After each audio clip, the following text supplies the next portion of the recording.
Hello everyone, welcome to my YouTube channel TVL coaching.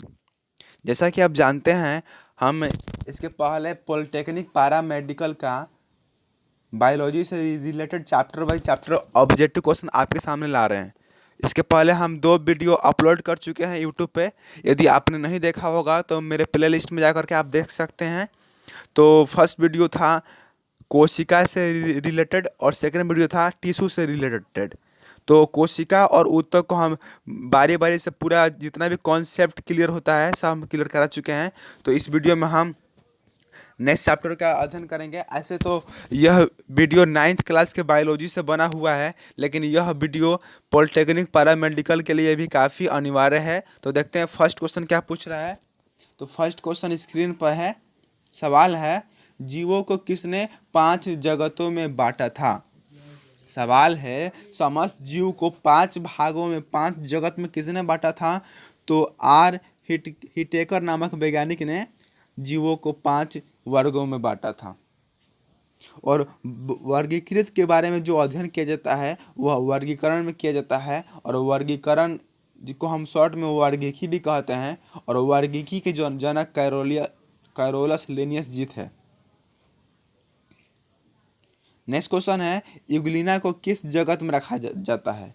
Euglena नामक जीव को किस जगत में रखा जाता है। तो इसका राइट ऑप्शन होगा प्रोटिस्टा। प्रोटिस्टा में हम यूग्लिना को रखते हैं। थर्ड क्वेश्चन है, कवक में अभाव होता है। कवक जो होता है, कवक में किस चीज़ का अभाव होता है। तो कवक में क्लोरोफिल नहीं होता है। तो कुछ कवक पौधे के रूप में होते हैं, जैसे गोबर छाता हो गया। तो गोबर छाता पौधा के रूप में होता है, लेकिन इसमें क्लोरोफिल का क्या होता है, अभाव होता है, जिसके कारण ये प्रकाश संश्लेषण की प्रक्रिया नहीं कर पाता है। नेक्स्ट क्वेश्चन है, मशरूम क्या है। तो अभी गोबर छाता को ही मशरूम कहते हैं। गोबर छाता को और नाम से जानते हैं, जैसे गोबर छाता को हम मशरूम भी कह सकते हैं, कुकुरमुता भी कह सकते हैं। तो सवाल है फोर्थ नंबर, मशरूम है, मशरूम क्या है। तो मशरूम एक कवक है। मशरूम क्या है, एक कवक है। नेक्स्ट क्वेश्चन है, ब्रायोफाइटा के अंतर्गत इनमें से कौन आएंगे। तो ब्रायोफाइटा के अंतर्गत इनमें से मॉस आएगा। क्या आएगा, मॉस। नेक्स्ट क्वेश्चन है, इनमें कौन संवहनी पौधे हैं। इनमें से कौन संवहनी पौधे हैं। तो इसका राइट ऑप्शन हो जाएगा फर्न जो है संवहनी पौधा है। यह संवहन का काम करता है। अगला प्रश्न है, वैसे पौधे जिनका शरीर जड़, तना एवं पत्तियों में विभेदित नहीं रहता है उसको क्या कहते हैं। जैसे मनी प्लांट हो गया, इसका जड़, तना, पत्ती एक विभाजित नहीं रहता है, सब जगह सब एक ही में मिला रहता है। तो इसका राइट ऑप्शन हो जाएगा, उस पौधों को हम क्या बोलते हैं, थाइलस बोलते हैं। क्या बोलते हैं, थाइलस। मतलब वैसे पौधे जिसका जड़, तना एवं पत्ती विभाजित न हो, सब एक ही में हो, उसको हम थाइलस पौधा कहते हैं। जैसे बाराइफिलम भी थाइलस में आ जाएगा, जिसको हम हिंदी में पत्थर चट्टा कहते हैं, जिसका पत्ती से ही पेड़ पौधे का विकास हो जाता है। अगला प्रश्न है, इनमें कौन बहुकोशिकीय जीव है। तो बहुकोशिकीय जीव का मतलब उसके शरीर में एक से अधिक कोशिका होगी। तो अमीबा, यूग्लिना, क्लेमाइडोमोनास ये तीनों तो एक कोशिकीय जीव है। तो बहुकोशिकीय जीव का एग्जाम्पल हो जाएगा स्पाइरोगाइरा। राइट ऑप्शन यही होगा। नेक्स्ट क्वेश्चन है, किस जीव में स्वपोषी एवं परपोषी दोनों प्रकार के पोषण होते हैं। मतलब कौन ऐसा जीव है जिसमें स्वपोषी भी होता है और परपोषी होता है। इसका राइट ऑप्शन है जीवाणु। कुछ जीवाणु ऐसे हैं जो स्वपोषी हैं और कुछ जीवाणु ऐसे हैं जो परपोषी है। अगला प्रश्न है, इनमें कौन पुष्पीय पौधा है। पुष्पीय पौधा का मतलब फूल वाला पौधा, फूल इस जिससे खिलता है। इसका राइट ऑप्शन हो जाएगा लाइकेन को हम पुष्पीय पौधा कहेंगे। इन चारों में से लाइकेन ही फूल को खिलाता है, बाकी कोई नहीं खिलाता है। अगला प्रश्न है, किस विभाग के पौधों को पादप वर्ग का उभयचर कहते हैं। मतलब वैसा पौधा जो जल में भी रह सकता है और भूमि पर भी रह सकता है, उसको हम उभयचर कहते हैं। तो इसका राइट ऑप्शन हो जाएगा बाराफाइटा। बाराफाइटा जगत के जितने भी पौधे हैं वे जल में भी रह सकते हैं और स्थल पर भी रह सकते हैं, इसलिए बाराफाइटा वर्ग को हम उभयचर कहते हैं। अगला प्रश्न है, किस प्रकार के पौधों की पत्तियों में समांतर सिरा विन्यास होता है? मतलब जैसे ये पत्ती हो गई और ये समांतर सिरा विन्यास होगा, ऐसे ऐसे समांतर, मतलब इसमें ऐसा ऐसा नहीं होगा, ऐसे ऐसे ऐसे ऐसे ऐसे नहीं होगा। इसका राइट ऑप्शन हो जाएगा एक बीज पत्री। एक बीज पत्री जो पौधा होता है उसके पत्ती जो होता है उसमें समांतर सिरा विन्यास रहता है। एक बीज पत्री का मतलब ये हुआ, हम ऐसे पता कर सकते हैं, कुछ बीज को लेंगे, उसको पानी में एक दिन फूलने के लिए रखेंगे, दूसरे दिन उस बीज को निकालेंगे, उसके ऊपर के छिलका हटाएंगे। यदि बीज अपने से दो भागों में बट जाता है तो द्विबीजपत्री है, और नहीं बटेगा तो एक बीज पत्री है। तोड़ना नहीं है, वो अपने से बटेगा। अगला प्रश्न है, नेफ्रिडिया उत्सर्जी अंग है। नेफ्रिडिया जो है उत्सर्जी अंग है तो किस वर्ग का? तो इसका राइट ऑप्शन हो जाएगा संघ एनिलिडा में जितने भी जीव आते हैं उन जीवों का नेफ्रिडिया जो है उत्सर्जी अंग है। अगला प्रश्न है, निम्नलिखित में से कौन शीत रक्तीय प्राणी है? मतलब इनमें से कौन ऐसा जीव है जिसका खून हमेशा ठंडा ही रहता है, बहुत ठंडा रहता है? तो इसका राइट ऑप्शन हो जाएगा मेढक जो है, मेढक शीत रक्तीय प्राणी है, इसका खून हमेशा ठंडा होता है। बात करें मनुष्य की तो मनुष्य का खून ना शरीर के तापमान से थोड़ा अधिक होता है। इस तरह हम आगे बढ़ते हैं अगले प्रश्न की ओर। आई होप आपको सारे प्रश्न समझ में आ रहे होंगे। लगातार मेरे वीडियो पर बने रहिए और मेरे वीडियो से लाभ उठाइए। तो 15 नंबर सवाल पूछ रहा है, टॉर्सन नामक प्रक्रिया के कारण किसका शरीर असममित होता है? असममित का मतलब दो बराबर भागों में नहीं बांट सकते हैं, असममित का मतलब दो बराबर भागों में बांट सकते हैं। तो इसका राइट ऑप्शन हो जाएगा घोंघा को हम दो बराबर भागों में नहीं बांट सकते। जैसे जैसे ये पत्ती हो गई, इसको हम यहाँ से दो भागों में बांट सकते हैं, लेकिन ये घोंघा इस तरह पूरा टेढ़ मेढ़ होता है, इसको दो भागों में कैसे बांटेंगे? नहीं बांट पाएंगे। तो इसी तरह ये जो है असममित जीव है। सममित जीव का मतलब इसको दो भागों में बांट देंगे और दोनों भाग इक्वल होना चाहिए, और असममित का जीव का मतलब होता है दो बराबर भागों में नहीं बांट सकते हैं। अगला प्रश्न है, जल संवहन नाल तंत्र की उपस्थिति किस संघ के जंतुओं का लक्षण है?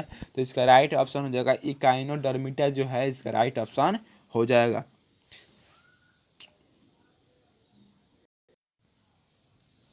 इस तरह इस वीडियो का फर्स्ट पार्ट खत्म हुआ। बढ़ते हैं सेकंड पार्ट की ओर, और सेकंड पार्ट का फर्स्ट क्वेश्चन देखते हैं क्या पूछ रहा है। तो सवाल है, जीवों को सुव्यवस्थित एवं कर्मानुसार विभिन्न समूहों में विभाजन तथा उनके जैविक नामकरण का अध्ययन किया जाता है। मतलब किस में किया जाता है? जिसका राइट ऑप्शन हो जाएगा वर्गीकी में। वर्गीकी में इनका अध्ययन किया जाता है। जितने भी जीव हैं उनका वर्गीकरण अलग अलग समूह में बना करके सबका अध्ययन हम वर्गीकी में करते हैं, और वर्गीकी जीव विज्ञान की वैसी शाखा है जिसके अंतर्गत हम वर्गीकरण का अध्ययन करते हैं। और वर्गीकी के जनक कैरोलस लिनियस जी थे, जिन्होंने समस्त जीवों को सुभलता से 3 भागों में बांटा था। अगला प्रश्न है, निम्नलिखित वैज्ञानिकों में किन्हें वर्गीकी का जनक कहते हैं? तो कैरोलस लिनियस जी को हम वर्गीकी का जनक कहते हैं। अगला प्रश्न है, सरल प्रोकैरियोटिक सूक्ष्मजीवों को सम्मिलित किया जाता है। सवाल है, सरल प्रोकैरियोटिक जीवों को किसमें मिलाया जाता है? तो इसका राइट ऑप्शन हो जाएगा जगत मोनेरा में इसको मिलाया जाता है। अगला प्रश्न है, जीवाणुओं में नहीं पाया जाता है। जीवाणुओं में क्या नहीं पाया जाता है? तो इसका राइट ऑप्शन हो जाएगा इनमें से कोई नहीं। ना केंद्रिका होता है, ना केंद्रक होता है, ना केंद्रक झिल्ली होता है। तीनों में से कोई नहीं होता है। इसका राइट ऑप्शन इनमें कोई नहीं हो जाएगा। आगे बढ़ते हैं अगले प्रश्न की ओर। अगला प्रश्न है, यूकारियोटिक प्रकाश संश्लेषी बहुकोशिकीय तथा कोशिका भित्ति वाले जीवों को किस जगत में रखा गया है? तो इन जीवों को हमने जगत प्लांटी में रखे हैं। जगत प्लांटी यानी पेड़ पौधों में रखा गया है, पादप वर्ग में रखा गया है। क्यों? क्योंकि कोशिका भित्ति जो होता है पेड़ पौधे में होता है। यदि यहाँ पे कोशिका भित्ति और प्रकाश संश्लेषण नहीं रहता तो इसको हम जगत एनिमेलिया में रख सकते थे। तो आगे बढ़ते हैं अगला प्रश्न की ओर। अगला प्रश्न है, एनिमेलिया एनिमेलिया जगत के जीवों में नहीं पाए जाते हैं क्या? तो कोशिका भित्ति नहीं होता है, क्लोरोफिल भी नहीं होता है। तो ग नंबर राइट ऑप्शन होगा, क एवं ख दोनों नहीं होता है। बहुकोशिकीय संरचना तो होती है, लेकिन ये क और ख नहीं होता है, क्योंकि क और ख सिर्फ पेड़ पौधे में होता है, जीव जंतु में नहीं होता है। नेक्स्ट क्वेश्चन है, सूक्ष्मजीवों के कल्चर के लिए उपयोगी एगार का उत्पादन होता है। सवाल है, सूक्ष्मजीवों के कल्चर के लिए उपयोगी एगार का उत्पादन कहाँ होता है? तो इसका राइट ऑप्शन हो जाएगा जिम्नोस्पर्म में होता है। तो इस तरह हम आगे बढ़ते हैं अगला प्रश्न की ओर। अगला प्रश्न है, निम्नलिखित में कौन विकसित बीज रहित पौधा का समूह है? मतलब बीज रहित और विकसित है पौधा, और उसका समूह क्या होगा? तो इसका राइट ऑप्शन हो जाएगा टेरिडोफाइटा। वर्ग में जितने भी पौधे आते हैं उसको हम विकसित बीज रहित पौधा कह सकते हैं। अगला प्रश्न है, थाइलोफाइटा, ब्रायोफाइटा एवं टेरिडोफाइटा को सम्मिलित रूप से हम क्या कहते हैं? मतलब तीनों मिलेगा तो हम इसको क्या बोलेंगे? तो इसका राइट ऑप्शन हो जाएगा क्रिप्टोगेम्स। क्रिप्टोगेम्स को ही 3 भागों में बांटा गया है, थाइलोफाइटा, ब्रायोफाइटा और टेरिडोफाइटा।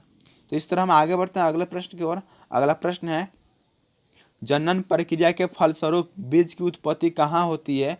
तो जनन की प्रक्रिया जब संपन्न हो जाती है तो बीज की उत्पत्ति जो होती है वह फेनरोगेम्स में होती है। कहाँ होती है?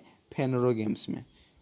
तो इस तरह हम आगे बढ़ते हैं अगले प्रश्न की ओर। अगला प्रश्न है, साइकस और पाइनस मुख्य उदाहरण किसके हैं? तो इसका राइट ऑप्शन हो जाएगा जिम्नोस्पर्म के दोनों उदाहरण है।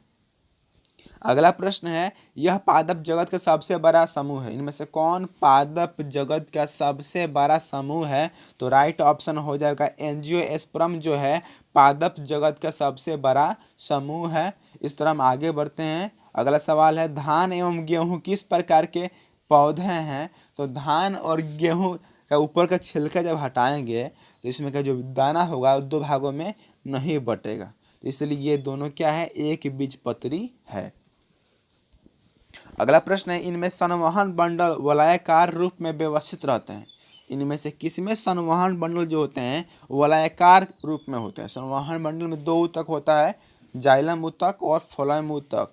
तो राइट ऑप्शन इसका हो जाएगा द्विबीजपत्री पौधों में जो संवहन बंडल होता है वह वलयाकार होता है, एक बीजपत्री में ऐसा कुछ नहीं होता है।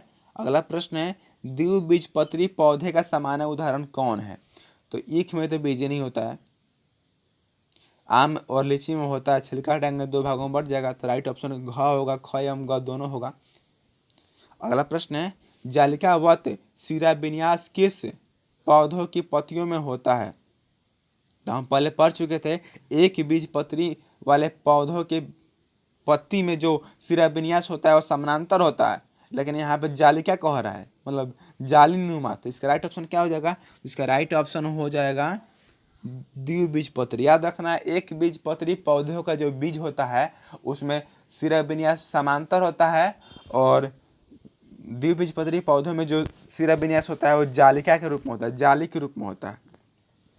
अगला प्रश्न है, ऐसे पौधे जिनके कोशिका में केंद्रक झिल्ली तथा झिल्ली से घिरी कोशिकांग पाए जाते हैं क्या कहलाते हैं? तो इसका राइट ऑप्शन हो जाएगा यूकारियोटिक जीव कहेंगे। यदि सब नहीं रहेगा तो उसको हम प्रोकैरियोटिक कहेंगे। नेक्स्ट क्वेश्चन है, ऐसे जंतु जिनका शरीर किसी भी काट से 2 समान भागों में नहीं बट जाता है उसको हम क्या बोलेंगे? तो उसको हम असममित बोलेंगे, क्योंकि वो 2 भागों में नहीं बट रहा है। यदि 2 भागों में बट जाता तो उसको हम सममित कहते हैं। किसी फाइलम के जंतु के शरीर में ऊतक नहीं विद्यमान होते हैं। मतलब किस फाइलम के, किस समूह के जंतु के शरीर में ऊतक नहीं होते हैं? तो इसका राइट ऑप्शन हो जाएगा पोरीफेरा। पोरीफेरा समूह के जितने भी जीव हैं उनके शरीर में ऊतक नहीं होता है, सिर्फ कोशिका ही होता है। ऊतक कब होगा? जब एक से अधिक कोशिका होगी। तो कोशिका एक ही होती होगी, इसका मतलब एक कोशिका जीव होता होगा। अगला प्रश्न है, सिलेंड्रोन या जठरगुहा वाहिनी पाई जाती है किस में? तो इसका राइट ऑप्शन हो जाएगा हाइड्रा में जो होता है ये पाया जाता है। नेक्स्ट क्वेश्चन है, इंटरस्टिशियल कोशिकाएं तथा नाइडो ब्लास्ट या दंत कोशिकाएं किस फाइलम यानी संघ में के जंतुओं में पाई जाती है? तो इसका राइट ऑप्शन हो जाएगा नाइडेरिया में यह पाई जाती है। अगला प्रश्न है, निम्नलिखित किस जंतु में आहार नाल नहीं होता है? मतलब किस जीव में आहार नाल ना होता है? तो इसका राइट ऑप्शन हो जाएगा टिनिया। टिनिया नामक जीव में आहार नाल नहीं होता है। मोस्ट इंपोर्टेंट क्वेश्चन है, याद रखिएगा। अगला प्रश्न है, कुटसिलोम कुटसिलोम की उपस्थिति निम्नलिखित किस फाइलम का गुण है? तो इसका राइट ऑप्शन हो जाएगा एस्केलेंथीन जो होगा इसका राइट ऑप्शन होगा। इस तरह हम आगे बढ़ते हैं अगला प्रश्न की ओर। अगला प्रश्न है, कांटेनुमा सूख के द्वारा प्रचलन होता है किस में? तो कांटेनुमा जो सूप होता है, सूख, उसके द्वारा प्रचलन होता है केचुआ में। किस में होता है? केचुआ में। इस राइट ऑप्शन केचुआ हो जाएगा। अगला प्रश्न है, द्विपार्श्व समित तथा खंडित निम्नांकित में किसके गुण है? इसका राइट ऑप्शन हो जाएगा आर्थ्रोपोडा में जितने भी जीव आते हैं उन सब का यह गुण है, लक्षण है। इस तरह हम आगे बढ़ते हैं अगला प्रश्न की ओर। अगला प्रश्न है, अखंडित तथा परवार या मेंटल से ढका शरीर निम्नांकित में किसका गुण है? तो इसका सही उत्तर हो जाएगा मोलस्का वर्ग में जितने भी जीव आते हैं उन सब के गुण है अखंडित तथा परवार या मेंटल से ढका शरीर। अगला प्रश्न, निम्नलिखित किस जंतु में जल संवहन नाल तंत्र होता है? मतलब जल को ऊपर नीचे इधर उधर ले जाने के लिए जो तंत्र होता है वह किस जंतु में होता है? तो इसका राइट ऑप्शन हो जाएगा तारा मछली में यह होता है। नेक्स्ट क्वेश्चन है, पृष्ठ रज्जु, ग्रसनी, गिल छिद्र तथा खोखला तंत्रिका रज्जु निम्नलिखित में किसके गुण है? तो इसका भी सही उत्तर हो जाएगा मनुष्य का। यह सही उत्तर है, मनुष्य का सही उत्तर है। नेक्स्ट क्वेश्चन है, मेरुदंड मेरुदंड रज्जु निम्नलिखित में किसमें नहीं पाया जाता है? बहुत ही इंपॉर्टेंट क्वेश्चन है, सवाल है, किसमें मेरुरज्जु दंड नहीं पाया जाता है? तो हर्डमैनिया नामक जीव में यह नहीं पाया जाता है, बाकी सब में होता है। अगला प्रश्न है, सल्की से ढकी त्वचा तथा पख या फिंस की उपस्थिति निम्नांकित किसके गुण है? तो इसका सही उत्तर हो जाएगा जगत मत्स्य, मछली वर्ग में जो जीव आते हैं उसका यह गुण है। उसी का तो शरीर तो पूरा सल्का से ढका होता है, त्वचा जो होता है पख से ढका होता है। अगला प्रश्न है, समुद्री घोड़ा किस वर्ग का सदस्य है? तो समुद्री घोड़ा जो है वह समुद्र में पाया जाता है, यह मछली वर्ग का सदस्य है। अगला प्रश्न है, उपसंघ, संघ नहीं उपसंघ वर्टिब्रेटा का वह वर्ग कौन है जिसके सदस्यों की त्वचा ग्रंथि नहीं होने से शुष्क होती है तथा शीत रक्त होती है? इसका सही उत्तर हो जाएगा रेप्टिलिया वर्ग में जो जीव है, रेप्टिलिया वर्ग में जितने भी जीव है वो रेंगते हैं और रेंगने वाले जीव इस वर्ग में आएंगे। नेक्स्ट क्वेश्चन है, उपसंघ वर्टिब्रेटा का वह वर्ग कौन है जिसके सदस्य नियततापी होते हैं तथा जिनके अग्रपाद पंखों में रूपांतरित होते हैं? मतलब आगे वाला जो पैर होता है वह पंख के रूप में होता है। तो इसका राइट ऑप्शन हो जाएगा एविज। एविज वर्ग में जितने भी पक्षी हैं, चिड़िया है, सब आ जाती है और चिड़िया ही इसका राइट ऑप्शन होगा। इस तरह आगे बढ़ते हैं अगला प्रश्न की ओर। अगला प्रश्न है, नियततापी रोम या बाल से ढकी त्वचा तथा बाह्य कण की उपस्थिति निम्नलिखित में किस वर्ग का गुण है? यानी शरीर पूरा शरीर बाल से ढका होता है और बाहरी कान भी होता है। तो इसका राइट ऑप्शन क्या हो जाएगा? इसका राइट ऑप्शन हो जाएगा मैमेलिया, मतलब स्तनधारी जीव का ये राइट ऑप्शन हो जाएगा। मतलब बच्चे देने वाले जीव मनुष्य भी इसमें आ जाएंगे। अगला प्रश्न है, निम्नलिखित में कौन उभयलिंगी है? निम्नलिखित में कौन उभयलिंगी है? तो इसका राइट ऑप्शन हो जाएगा उभयलिंगी का मतलब द्विलिंगी। उभयलिंगी को हम द्विलिंगी भी कह सकते हैं, यानी इसमें नर युग्मक भी है और मादा युग्मक भी है। तो इसका राइट ऑप्शन हो जाएगा टिनिया। टिनिया जो है नर भी है मादा भी है, इसलिए इसको द्विलिंगी या उभयलिंगी कहेंगे। अगला प्रश्न है, वास्तविक देह गुहा की उपस्थिति किस संघ के जंतुओं का गुण है? तो इसका राइट ऑप्शन हो जाएगा एनिलिडा वर्ग जो है इस वर्ग में जितने भी जीव आते हैं सबका यह गुण है। अगला प्रश्न है इनमें कौन नियत तापी जंतु है। नियत तापी का मतलब नियत टेम्परेचर पर रहेगा, उसके बाद उससे हाई या लो टेम्परेचर मिलेगा तो उसको रहने में बहुत दिक्कत होगी, उसकी मृत्यु भी हो जाती है। तो इसका राइट ऑप्शन हो जाएगा चमगादड़ जो है नियत तापी जीव है, यह नियत टेम्परेचर पर रहता है। अगला प्रश्न है निम्नलिखित में किसके जबड़े में दांत नहीं होते हैं। मतलब कौन ऐसा जीव है चारों में से जिनके जबड़े में दांत नहीं होते हैं। तो इसका सही उत्तर हो जाएगा कबूतर के जबड़े में दांत नहीं होते हैं, बाकी तीनों के जबड़े में दांत होते हैं। तो इस तरह यह इस वीडियो का यह लास्ट क्वेश्चन है।